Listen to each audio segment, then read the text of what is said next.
Just a quick start off with team news. Any injuries, or have you got a pretty much fully fit squad? No, we're fully fit, ready to go. Right. And how do you see this game? Is it a chance for you to give a few players who haven't had as many minutes a game? Yeah, I'll have to do that for different reasons. I think some players have been playing a lot. Talk about the hectic schedule, and it is hectic, but can't say that on one hand and then maybe not look at making some rotations for this game. And on the other side of that, players that aren't playing so regularly are training really, really well and part of the group and important to us. So some people are just knocking on the door and deserve opportunities. So we're certainly not taking the game lightly, even though we're qualified. We want to win the group. I don't expect a drop in level, but there will be an opportunity for some players to get minutes. Carve, Sky Sports News. Frank, I just wanted to ask you about the news that John Terry is one of the favourites for the Derby County job. Obviously, you know him well, and you know Derby County well as well. Do you think he would be a good fit for the club? Yeah, I think John is destined to be a manager. He's obviously working very well alongside Dean over the last few years at Aston Villa, so would have been learning a lot, but what John knows and his experiences in the game as a player will be huge. I know that from playing alongside him so long, what he has to offer. So I think it's a great opportunity potentially for him, if true, and for Derby. I've got a lot of affection for Derby for my time there. It was short, 1 year, but I know what a great club it is, what great fans they have, what a great feeling there is in the city for the club.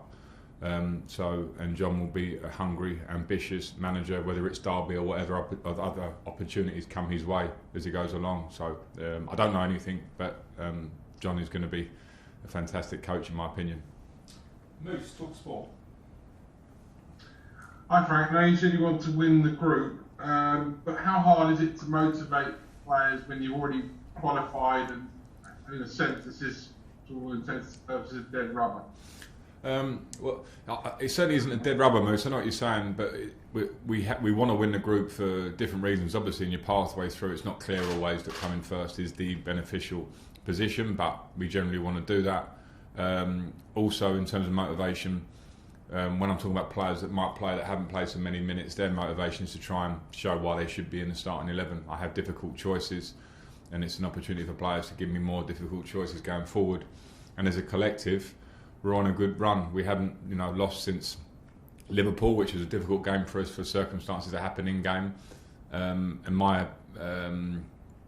feelings in football are, my experiences are that if you are going well and you decide you want to switch flick the switch off, Moose, and flick it back on again, it doesn't work that way. So we have to remain consistent in our approach. Nick Fuel. Hi Frank, thanks for your time as always. Just on Billy Gilmour, is he ready for action yet? And whether he is or not, just in the wider context of him this season, where do you see him sort of fitting in this year? Because obviously I guess last year was a very early jump in for him, wasn't it? So does he need a bit more time, or will we see him again as things? No, he's fit now, Billy. He could probably do some more match minutes, which are hard to get in the COVID times. He's behind the scenes because of the way the bubbles are here at Cobham, but he's in the squad tomorrow. It would be nice if he can get some minutes over, particularly these two Champions League games remaining in the group stage. And where do I see him? I see him hopefully coming back at the level he was at just before he got injured. He made a great impact. There'll be so much more to come from him generally at this club because of the talent that he has. He's got a great attitude, trains brilliantly. He's looking spot on, so he comes in just to compete in the squad with the other players in that midfield area. Cristina Perez. ¿Qué tal? Muy buenas tardes, Cristina Pérez en directo. Hello, Frank. Hi. Oh. I would like to know what do you think about the Sevilla FC and its manager, Julian Lopetegui. Which are their biggest virtues, and what are you expecting for tomorrow? I think they're a fantastic team. We felt that when they played at Stamford Bridge. It was a difficult match for us. I think they have a great coach, a really great coach. I think it's very evident when you watch his team play that he is a top coach, and he's the style of the team, the work he must do behind the scenes. They have a lot of threats that remind me of Premier League teams in terms of their attributes, with the physicality, with the speed of their game, with their willingness to cross balls into the box and the energy in their team. So I expect a really tough match.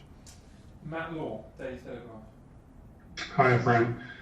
Can I ask you about Callum Hudson-Odoi? Does he come back into contention for this match? And also, was it difficult to tell him that he wouldn't be part of the squad at all for the Tottenham game after he'd scored against Rennes in the last Champions League game?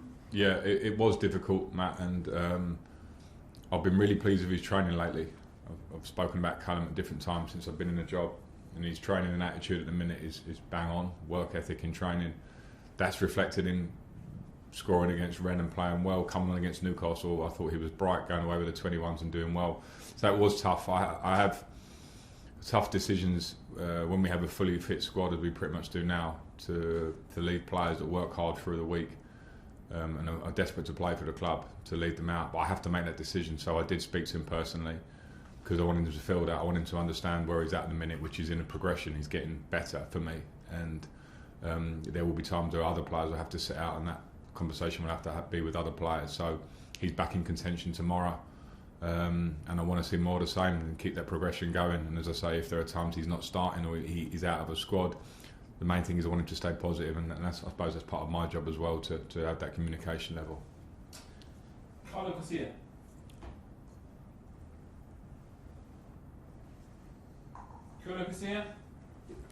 ¿Qué tal, Frank? Muy buenos días. Hello, Frank.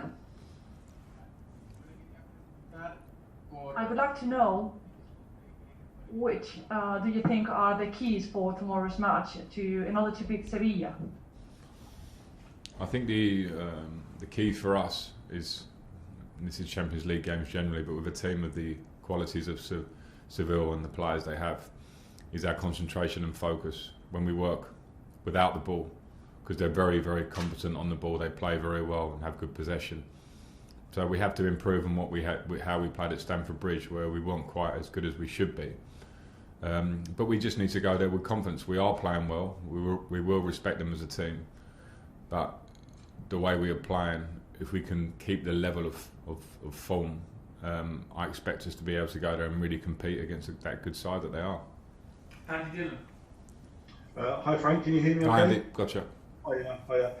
If I may just go back to the discussion about Callum there.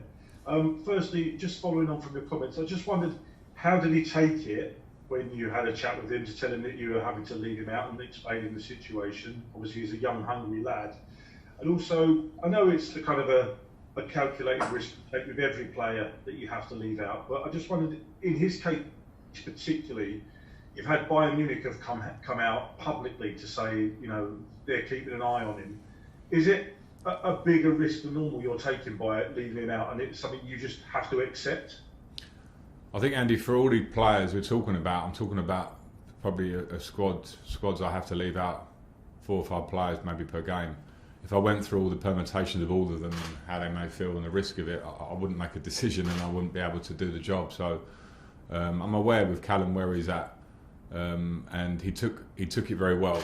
It's not easy conversations. All players want to play. I expect that, and he'll get his opportunities. He'll get minutes tomorrow, and it's up to him then to keep showing when he plays that he deserves to start, because there's competition in that area. That's a reality of playing for Chelsea. So I'm not worried about the noise around it or what might the permutations of not being in the squad might mean down the line. I'm just worried about picking the right squads, and at the same time, if I feel like I'm taking someone out of the squad when they kind of deserve to be in it, I just have to be straight and honest with them on that point and try and work with them to keep them positive and working in the right direction. And hopefully with Callum we got that. His reaction to me saying it to him was great. His reaction since the game and training today has been great, and you can show when he plays. Okay, last 2, Iker Castano and then same bell to finish.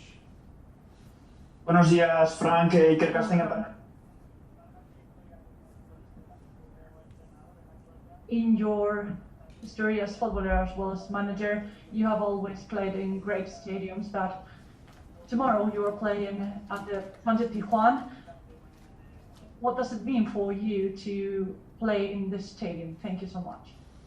I'm very proud to manage this club and proud that we're in the Champions League because it's the best competition in the world. And when you go to places like Seville, for me, a fantastic city. So unfortunately for us, we can't experience the city as we would be able to in normal times. But for me, that brings excitement, and then to play in a stadium with a club of such rich history and the feeling for football in the stadium against the top manager and top players is what I'm in this job for. It's one of the nice perks, if you can translate that, of the job, is managing this level of game at these type of stadiums. Last question, Sammy Mockbell. Hi, Frank. Hi. With regards to back to Callum again, just generally with regards to young players and the kind of peaks and the troughs that they have during the early part of their career, have you been able to maybe identify areas in your early part of your career where you can relate to what he's going through at the moment, and maybe haven't had a conversation with Callum about that? Yeah, I can relate to that because we all have steps on the ladder, and I think Callum's early career has been not strange, but you know, he got into the team. There was a lot of talk around him, I know, the year before I came, and then he got a really bad injury, and I think for a big part of last season, the back end, and even this season, I think Callum made his quotes himself when he was on international duty. He was feeling the injury a little bit, and I think now time and work is showing him to be back, hopefully in recent form, to where we want to be. And then you realise that he's still a developing player, because when there's a lot of talk about a player, you kind of think that maybe they've been around longer than they have. He's still a very young man. So unfortunately for him, because it's not nice to tell someone they're not in the squad, but I have to see the bigger picture, and I know that Callum has hundreds of games hopefully in front of him and progression to make, and will have big impact because of the talent, as long as he has the hard work which he's shown at the minute. So in the short term he might not like it, I get that, but the other options are, I have to look around, who else do I take out the squad? Another day it will be somebody else. So those are part of my job. I said it before at the start of the season, I said it to the players, having the squad that we have, and most Premier League teams have big squads. If you look at, you know, Tottenham for instance at the weekend, Gareth Bale on the bench, Dele Alli not there, but it has to be a strength and not a weakness, and that's only the strength of the group when players are not playing as much. And at the moment I feel the group's really strong, and again that's why players will get minutes that they deserve tomorrow.